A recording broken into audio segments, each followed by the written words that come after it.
Movie की starting में हम एक स्पेसशिप को देखते हैं जो अंतरिक्ष के अंदर अपने 120 सालों के लंबे सफर को तय कर रहा होता है और उस शिप के बाकी सभी पैसेंजर्स 90 साल बाद अपनी नींद से उठेंगे।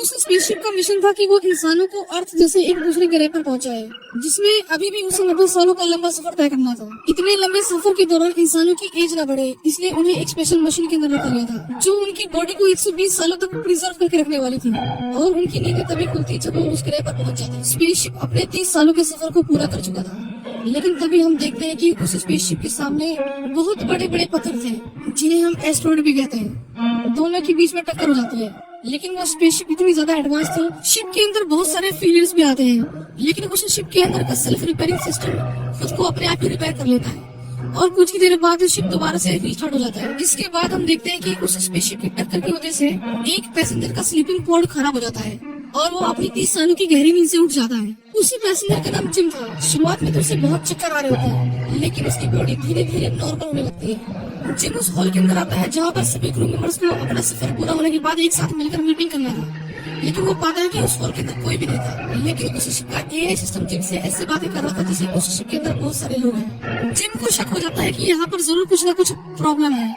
इसलिए वो शिप के बाकी पैसेंजर्स को ढूंढने लगता है। शिप के हर एक कोने को ढूंढने के बावजूद उसे एक भी इंसान नहीं मिलता। जिम बहुत ज्यादा घबरा जाता है और कंट्रोल रूम में मदद मांगने के जाता है, पर कंट्रोल रूम को बिना क्रू मेंबर के आईडी के एक्सेस करना नामुमकिन था। जिम सिस्टम से स्पेसशिप की लोकेशन की डिटेल्स निकालता है और उसे पता चलता है कि वो अभी अपनी मंजिल से 90 साल रही है, जिसका मतलब ये है कि उसकी बॉडी 90 साल पहले एक्टिवेट हो गई। शिप की इतनी बड़ी खामी के बारे में वो अर्थ के लोगों को बताना चाहता था, इसीलिए वो अपना मैसेज रिकॉर्ड कर अर्थ पे भेजता है। लेकिन वो ये बात जानकर बहुत ही ज्यादा हैरान हो जाता है कि उसके मैसेज का रिप्लाई आने में 55 साल लग जाएंगे। इसका मतलब ये है कि अब उसे स्पेसशिप में 55 साल बिना किसी की मदद के बिता रहे थे। जिम हताश होकर वहाँ से जाने लगता है, लेकिन तभी वो वहाँ पर किसी को देखता है। शायद वो इंसान हो सकता था, लेकिन जब जिम उसके पास जाता है तब उसे पता चलता है कि वो बस एक रोबोट है जिसका नाम आर्थर था। वो बिल्कुल इंसानों की तरह था, बस उसके अंदर फीलिंग्स नहीं थी। जिम खाना खाने के लिए एक मशीन के पास आता है, लेकिन मशीन उसे उसकी पसंद का खाना नहीं देती, क्योंकि वो जिस कैटेगरी का पैसेंजर था उस कैटेगरी में उसे लो ग्रेड फूड ही दिया जाता था। एक मैनुअल की मदद से जिम अपने हाइबरनेशन कोड को ठीक करने की कोशिश करता है, लेकिन वो ऐसा नहीं कर पाता। वो कंट्रोल रूम को भी एक्सेस करने की कोशिश करता है, लेकिन उसकी दीवारें इतनी ज्यादा मोटी होती है कि उसे तोड़ना असंभव था। स्पेसशिप के फंक्शन में भी अब खामी आने लगी थी। जिम आर्थर से कहता है कि शायद वो अपनी पूरी जिंदगी के लिए इस स्पेसशिप में फंस गया है और शायद अकेला ही यहाँ पर मर जाए। आर्थर उसे कहता है कि इंसानों की यही खामियां है, इंसानों को हमेशा वो चाहिए जो उनके पास नहीं है, और जब हमारे पास कोई ऑप्शन नहीं होता तो बेहतर यही है कि जो हमारे पास नहीं है उसके बारे में ना सोचकर जो हमारे पास है उसके साथ खुशी से रहना सीखे। शिप के अंदर करने के लिए बहुत खुश था, इसलिए जिम उसके साथ जो वो उसे भूल कर नए सिरे से जिंदगी जीना शुरू कर चुका था और पहले से ज्यादा खुश रहता था। लेकिन अब वो इतना ज्यादा बोर हो चुका था अकेले रहकर कि उसने सुसाइड करने की भी कोशिश की थी, लेकिन वो बहुत ही ज्यादा घबरा गया था और वहाँ से भाग गया था। लेकिन वो भागते वक्त गिर जाता है, जहाँ पर वो एक और पॉड को देखता है जिसके अंदर एक लड़की थी जिसका नाम अरोरा था। जिम उसे पसंद करने लगता है। जिम उसका इंटरव्यू देखते देखते अपना पूरा समय उसके साथ बिताता था, क्योंकि वो इतने साल अकेला रहा था, इसलिए वो चाहता था कि उसके साथ कोई हो जिसके साथ वो अपना समय बिता सके। इसीलिए वो अरोरा को भी अपने समय से पहले जगाना चाहता था। जिम को ये पता था कि ऐसा करना गलत है, इसलिए वो कई महीने बिता देता है ये सोचते सोचते कि उसे ऐसा करना चाहिए कि नहीं। लेकिन वो फाइनली डिसाइड करता है कि वो अरोरा को उसकी नींद से जगाएगा। जिम अपने बालों को शेव करता है और अपने टूल्स लेकर अरोरा के पास जाता है, जहाँ पर वो उसके पॉड में कुछ शॉर्ट सर्किट कर देता है, जिसकी वजह से अरोरा का हाइबरनेशन पॉड खराब हो जाता है और वो अपनी नींद से उठ जाती है।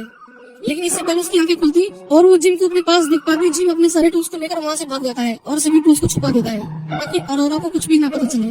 जब वो दोनों फाइनली एक दूसरे से मिलते हैं तब अरोरा से पूछती है कि बाकी क्रू मेंबर्स कहाँ पर हैं। उन्हें हमसे एक हफ्ते पहले जग जाना चाहिए था, जिस पर जिम उसे बताता है कि तुम्हारा हाइबरनेशन पॉड खराब हो गया है जैसे मेरा हुआ था और हम 89 ईयर्स पहले ही जग गए हैं। और वो बाकी पैसेंजर्स के पास जाती है, जहाँ उसे पता चलता है वो सभी पैसेंजर्स अभी भी अपने हाइबरनेशन पॉड के अंदर है। जिम उसे कहता है कि तुम आराम कर लो, कल हम इसके बारे में कुछ सोचेंगे। नेक्स्ट मॉर्निंग हम देखते हैं कि अरोरा अपने फूड को लेती है और उसकी प्लेट में बहुत सारा खाना होता है, क्योंकि वो एक गोल्ड क्लास पैसेंजर थी, जबकि जिम पिछले 1 सालों से सेम तरह का खाना ही खा रहा था। जब अरोरा को पता चलता है तब वो अपनी आईडी से जिम को भी गोल्ड प्लस खाना देती है। अरोरा भी उस गेट को तोड़ने की कोशिश करती है, लेकिन वो गेट इतने से टूटने वाला नहीं था। उसे अब यकीन हो चुका था कि अब वो सब यहाँ पर फंस चुके हैं। इसलिए वो डिसाइड करती है कि वो अपनी किताब को लिखेगी जो वो दूसरे ग्रह पर जाकर पूरा करने वाली थी। इसलिए वो जिम का इंटरव्यू लेने लगती है। वो उससे पूछते है कि तुम आज पर अपने दोस्तों और फैमिली को छोड़कर यहाँ पर क्यों आए हो। जिम एक मैकेनिक है, वो उसे बताता है कि उसे चीजें बनाना पसंद है, लेकिन अर्थ पर पहले से ही बहुत कुछ बना हुआ है, इसलिए अर्थ पर करने के लिए उसके पास कुछ भी नहीं था। वो एक नए ग्रह पर नई शुरुआत करना चाहता था। इसीलिए उसे इस पूरे सफर में डिस्काउंट भी मिला था। जिम उससे पूछता है कि तुम वहाँ पर क्यों जा रही हो। अरोरा उसे बताती है कि वो एक पत्रकार है, वो उस ग्रह पर जाएगी जहाँ पर वो अपना 1 साल बिताकर अपनी किताब को पूरा कर वापस अर्थ पर आ जाएगी। लेकिन अब लगता है कि ऐसा नहीं हो सकता, क्योंकि अब वो लोग यहाँ पर फंस गए हैं। अरोरा उससे पूछते हैं कि क्या यहाँ पर और कुछ करने के लिए है क्या। वो सभी अपनी सभी पुरानी बातों को भूलकर अपनी जिंदगी को एंजॉय करने लगते हैं। जिम भी पहले से ज्यादा खुश था। वो दोनों स्पेस में ट्रैवल भी करने लगे थे और धीरे धीरे वो दोनों एक दूसरे के दोस्त बनने लगते हैं। जिम अरोरा को एक गुलाब का फूल देता है जो उसने अपने हाथों से स्पेसशिप के अंदर उगाया था। स्पेसशिप एक बहुत ही बड़े तारे के सामने से गुजरता है जो कि दिखने में बहुत सुंदर था और उसके अंदर से बड़ी बड़ी आग की लपटें निकल रही थी। सभी मिलकर अरोरा के बर्थडे को सेलिब्रेट कर रहे होते हैं। जिम दरअसल उसे एक अंगूठी देना चाहता था, पर बातों ही बातों में आर्थर उसे बता देता है कि जिम ने ही उसे हाइबरनेशन पॉड से उठाया है। ये जानकर वो बहुत ही ज्यादा सैड हो जाती है, क्योंकि जिस पर उसने सबसे ज्यादा भरोसा किया था उसी ने उसे धोखा दिया। अरोरा जिम से बात करना बंद कर देती है। वो उस पर इतना ज्यादा गुस्सा होती है कि जब एक रात जिम सो रहा होता है वो उसके पास जाकर उसे बहुत मारती है। वो जिम को जान से मारने वाली थी, लेकिन वो खुद को कंट्रोल कर लेती है। नेक्स्ट मॉर्निंग जिम कन्फेस करता है कि हाँ उसने गलती करी है, पर उसके पास कोई और चारा नहीं था। 1 साल तक अकेले रहने के बाद वो पागल सा हो गया था, पर अरोरा उसकी एक नहीं सुनती और उसी के ऊपर चिल्लाने लगती है। एक रात जब जिम अपने रूम के अंदर होता है तब वो नोटिस करता है कि स्पेसशिप में कुछ खराबी आ रही है, लेकिन कुछ देर बाद वो अपने आप ही ठीक हो जाता है। इसीलिए जिम उसे इग्नोर कर देता है। हम देखते हैं कि जिम स्पेसशिप के अंदर कुछ बना रहा होता है और देखते ही देखते वो वहाँ पर एक पेड़ उगा देता है। अगले दिन जब वो लिफ्ट से नीचे आ रहा होता है तभी लिफ्ट खराब हो जाती है। वो किसी तरह बाहर आता है। अरोरा अपना खाना लेने की मशीन के पास जाती है, लेकिन मशीन उसके ऊपर सारा खाना फेंक देती है। उन दोनों को समझ नहीं आ रहा था कि ये क्या हो रहा है, लेकिन तभी उन्हें किसी की आवाज आती है। जब वो लोग पेड़ के पास जाते हैं तब देखते हैं कि एक क्रू मेंबर जिसका नाम गस था वो जिम के लगाए हुए पेड़ से बिल्कुल भी खुश नहीं था। वो उनसे पूछता है कि बाकी लोग कहाँ पर हैं, लेकिन जिम उसे कहता है कि वो सभी हाइबरनेशन पोड के अंदर सो रहे हैं। गस कंट्रोल रूम के अंदर जाता है ताकि वो चेक कर सके कि शिप में क्या क्या खराबियां हैं, पर उसे कुछ भी पता नहीं चलता। इसलिए वो डिसाइड करते हैं कि वो सब कुछ मैनुअली चेक करेंगे। जब वो सभी बाहर आते हैं तब उनके ऊपर एक रोबोट खींच जाता है जिन्होंने कहता है कि ये 15वां रोबोट है जो खराब हो चुका है। वो हाइबरनेशन पोड को चेक करता है जहाँ उसे पता चलता है कि जिम ने अरोरा के पोड को खराब किया था। वो उससे पूछता है कि तुमने ऐसा क्यों किया। जिम उसे कहता है कि वो पिछले 1 साल से अकेला था, पर गस उसे कुछ भी नहीं कहता क्योंकि वो जानता था कि 1 साल अकेले रहने का मतलब क्या होता है। अरोरा गस से कहती है कि क्या आपको पता चल गया कि मेरे हाइबरनेशन पोड को किसने खराब किया था, तो अब आप उसको क्या करेंगे। पर गस उसे समझाता है कि इसमें जिम की कोई गलती नहीं, 1 साल तक अकेले रहना अपने आप में एक बड़ी बात है। पर तभी उसकी तबीयत बिगड़ने लगती है। जब वो अपने रूम के अंदर आता है तब वो देखते हैं कि उसके मुंह से खून निकल रहा है। एक रात जब सभी सो रहे होते हैं तभी शिप के अंदर से इलेक्ट्रिसिटी चली जाती है, जिसकी वजह से ग्रेविटी बंद हो जाती है और वो सभी हवा में उड़ने लगते हैं। अरोरा जो कि एक स्विमिंग पूल के अंदर होती है पानी के एक बड़े बबल के अंदर ट्रैप हो जाती है। अरोरा का दम घुटने लगता है, लेकिन इससे पहले उसकी मौत हो जाती है। शिप दोबारा से रीस्टार्ट हो जाता है और इलेक्ट्रिसिटी दोबारा आ जाती है। वो सभी पिछले 2 साल में हुए शिप के फेलियर्स को देखते हैं, तब उन्हें पता चलता है कि ये बहुत बड़ी समस्या है। वो सभी पावर सप्लाई रूम के अंदर आते हैं जहाँ पर गस बेहोश हो जाता है। जब उसकी बॉडी को स्कैन किया जाता है तब उन्हें पता चलता है कि गस की बॉडी में 612 बीमारियां हैं और उसके टिश्यू धीरे धीरे खत्म हो रहे हैं। इसका मतलब ये था कि गस अब कुछ ही समय के अंदर मरने वाला था। वो ये बात जानकर बहुत ही ज्यादा दुखी हो जाता है और वो उन दोनों से कहता है कि उसे कुछ समय के लिए अकेले रहना है। गस अपनी आईडी को उन दोनों को दे देता है ताकि वो कहीं पर भी जा सके। वो उन्हें कहता है कि वो एक दूसरे का ख्याल रखें और इतना कहकर गस की मौत हो जाती है। वो सभी शिप को ठीक करने जाते हैं, लेकिन अब शिप के अंदर बहुत बड़े बड़े फेलियर्स आ रहे थे। आर्थर खुद को ही नुकसान पहुंचा रहा था। अरोरा उसे बंद कर देती है। फिर वो दोनों मिलकर शिप के सभी पार्ट्स को रिप्लेस करने लगते हैं। वो दोनों पावर सप्लाई रूम के पास आते हैं। वो गेट को ओपन कर देते हैं, पर शिप के अंदर एक होल होता है। दोनों उस होल की तरफ खींचने लगते हैं, लेकिन वो दोनों किसी तरह उस होल को बंद कर देते हैं। वो दोनों देखते हैं कि उस पूरे शिप के अंदर बहुत सारे होल्स हैं। जब वो लोग मेन पावर सप्लाई के पास आते हैं तब देखते हैं कि पावर सोर्स पूरी तरह से अनस्टेबल हो चुका है। वो सभी पार्ट्स को बदलते हैं और जब वो हीट को रिलीज करने के लिए लीवर खींचते हैं तब गेट ओपन नहीं होता।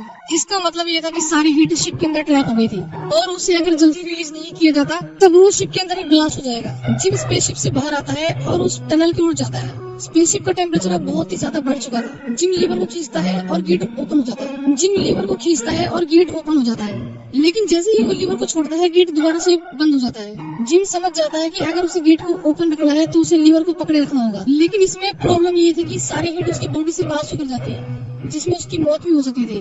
जिम अरोरा से कहता है कि वो लीवर को खींच दे, लेकिन अरोरा उसे कहती है कि वो ऐसा नहीं कर सकती, पर शिप का टेम्परेचर बहुत ज्यादा बढ़ गया था, इसीलिए अरोरा को लीवर खींचना पड़ता है। और उसी शिप की सारी हीट जिम की बॉडी से गुजरते हुए बाहर निकल जाती है। लेकिन इसी बीच जिम का पैर स्लिप कर जाता है और वो इतनी जोर से बाहर आ जाता है कि उसके सूट पर लगी सेफ्टी केबल टूट जाती है और वो थ्रस्टर्स की ओर गिरने लगता है, जिसके अंदर गिरकर उसकी मौत हो सकती थी। वो किसी तरह अपने हाथ में रखी हुई डोर को उसकी तरफ फेंकता है और उससे दूर हो जाता है। शिप दोबारा से ठीक हो गया था, लेकिन जिम अभी भी स्पेस के अंदर था। उसके सूट में छेद हो गया था और वो धीरे धीरे स्पेसशिप से दूर जा रहा था। अरोरा उसे बचाने के लिए स्पेस के अंदर आती है। वो उसे ढूंढ लेती है, लेकिन वो उससे बहुत ही ज्यादा दूर होता है। वो किसी तरह उसके पास पहुंचने की कोशिश करती है, लेकिन उन दोनों का हाथ स्लिप हो जाता है। अरोरा रोने लगती है क्योंकि उसे लगा कि जिम शायद अब जा चुका है। लेकिन तभी वो उस केबल को देखती है जो जिम से अटैच थी। अरोरा उस केबल को पकड़ लेती है और जिम को स्पेसशिप के अंदर दोबारा चलाती है। इतने समय तक स्पेस में रहने के कारण जिम का शरीर पूरी तरह से जम गया था। अरोरा उसे एक मेडिकल मशीन के अंदर डालती है, जहाँ पर मशीन उसे बताती है कि जिम की मौत हो चुकी है। लेकिन अरोरा उस मशीन को कमांड देती है कि सारे ऑपरेशन एक साथ लेते हैं। जिम का ट्रीटमेंट एक साथ चालू हो जाता है, लेकिन उसकी हालत में कुछ भी फर्क नहीं आता। लेकिन कुछ ही देर बाद जिम की आंखें खुल जाती है, जिसे देखकर अरोरा बहुत ही ज्यादा खुश होता है। इसके बाद हम देखते हैं कि वो दोनों मिलकर पूरे स्पेसशिप को ठीक कर देते हैं और गस की बॉडी को सम्मान पूर्वक स्पेस के अंदर छोड़ देते हैं। जिम को एक और हाइबरनेशन कोड मिलता है, जिसकी मदद से उन दोनों में से कोई एक दोबारा से अपनी नींद के अंदर जा सकता था। जिम अरोरा से कहता है कि तुम दोबारा से अपनी नींद में जा सकती हो और जब तुम्हारी आंखें खुलेंगी तो तुम दूसरे ग्रह पर होगी। लेकिन अरोरा उसे ऐसा करने से मना कर देती है और फाइनली जिम उस रिंग को अरोरा को दे देता है, जो उसने कई सालों से संभाल के रखे थे। मूवी के लास्ट में हम देखते हैं कि वो स्पेसशिप दूसरे ग्रह पर पहुंच जाता है और स्पेसशिप के सभी क्रू मेंबर्स जग जाते हैं और वो देखते हैं कि पूरे स्पेसशिप के अंदर बहुत सारे पेड़ हैं, जिसे जिम और अरोरा ने मिलकर लगाया था। शायद इतने सालों के दौरान उन दोनों की मौत हो चुकी थी और इसी के साथ ये मूवी यहीं पर खत्म हो जाती है।